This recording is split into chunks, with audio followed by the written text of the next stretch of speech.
ายพ้นผู้บ่าวคนจน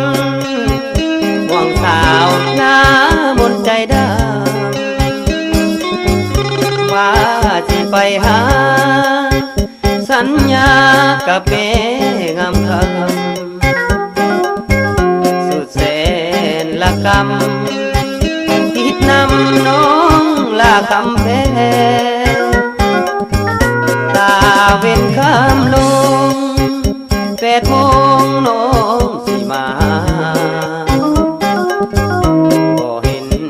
กระดาษ